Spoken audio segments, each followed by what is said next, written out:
Hello friends, നമുക്കിന്ന് ഞാൻ കഴിഞ്ഞോട്ട് ഒരു ഡ്രസ്സ് എടുക്കാമെന്ന് പറയില്ലേ, ആ ഗെയിം കളിക്കാം കേട്ടോ. അത് സ്റ്റാർട്ട് എടുക്കുക. നിങ്ങളിങ്ങനെ എത്തി കഴിയുമ്പോൾ ആൻഡ് ഇതുപോലത്തെ റോബോട്ട്സ് കണ്ടോ, അതൊക്കെ കളക്ട് ചെയ്യണം. ഇവിടെ ഒത്തിരിയാണ്, അതൊക്കെ നമുക്കൊന്ന് കളക്ട് ചെയ്യാം. ഒന്ന് കിട്ടി. ഇവിടെ ഇടയ്ക്ക് കുഴിയൊക്കെ ഉണ്ട്, അത് നോക്കിക്കോണേ. ഇത് കിട്ടി, പിന്നെ 2 കിട്ടിയത് നമുക്കിപ്പോൾ. അത് കഴിഞ്ഞ് ഇവിടൊക്കെ ഒന്ന് തപ്പി നോക്കണം ഗൈസ്, കിട്ടും. ഇത് ഈസിയാണ്. നിങ്ങൾ 10 ഒരു സെർവറിൽ കിട്ടാൻ ചാൻസ് ഉണ്ട്. എൻ്റെ കൈ ഒന്ന് ജസ്റ്റ് പൊള്ളി ഗൈസ്, എന്നാ ചെയ്യാനാ.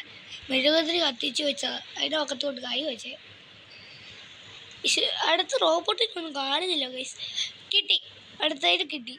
പിന്നെ ഞാൻ പറയുന്നതിന് സൗണ്ട് വല്ലതും കുറവുണ്ടെങ്കിൽ അതാണ് കേട്ടോ ഇപ്പം ഇടയ്ക്ക് ആ സൗണ്ട് കൂട്ടി പറയുന്നത്.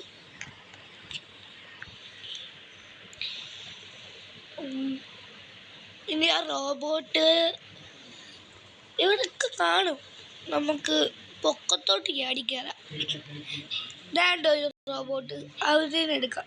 1 2 3 4. അതൊന്നും പറ്റിയില്ലായിരുന്നു, പറ്റിക്കല് കേട്ടോ. 1 2 3. എനിക്ക് ആ റോബോട്ടിനെ അങ്ങനെ എടുക്കാം.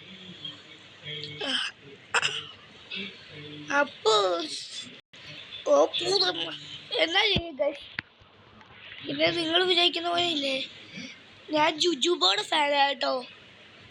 ജുജു ആരാണെന്ന് ചോദിച്ചിരിക്കുക, ബ്ലോക്ക് ഫ്രൂട്ട് കളിക്കുന്ന ഒരുത്തന്നെ ഫേവറേറ്റ് ആയി ഇപ്പം. അയ്യോ കിട്ടിയില്ല. ഇവിടെ കുറച്ച് റോബോട്ട് തപ്പിയെടുക്കുക, എന്നിട്ട് ഇങ്ങനെ പോവുക. നിങ്ങളുടെ ഇപ്പം എൻ്റെ മാക്സിമം 4 ഉണ്ട്. ഇത് 20, ഇതിന് 40. ഞാനിത് 2 എടുത്തിട്ടുള്ളൂ കേട്ടോ.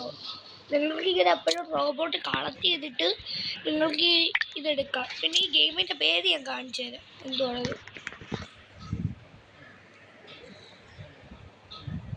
ഇതാണ് ഗൈസ് ഈ ഗെയിമിൻ്റെ പേര്. അപ്പം ഞാനിത് ഇവിടെ വെച്ച് തന്നെ വൈൻഡപ്പ് ചെയ്യുവാണ്. നിങ്ങൾക്ക് ഈ ഡ്രസ്സ് എടുക്കുന്ന കാര്യം മനസ്സിലായില്ലെങ്കിൽ ഒന്ന് കമൻറ്റ് ചെയ്യണം. പിന്നെ ഇന്നത്തെ വീഡിയോയുടെ ടാർഗറ്റ് ലൈക്ക് 250 ആണ്. അപ്പോൾ ശരി, ബൈ ബൈ.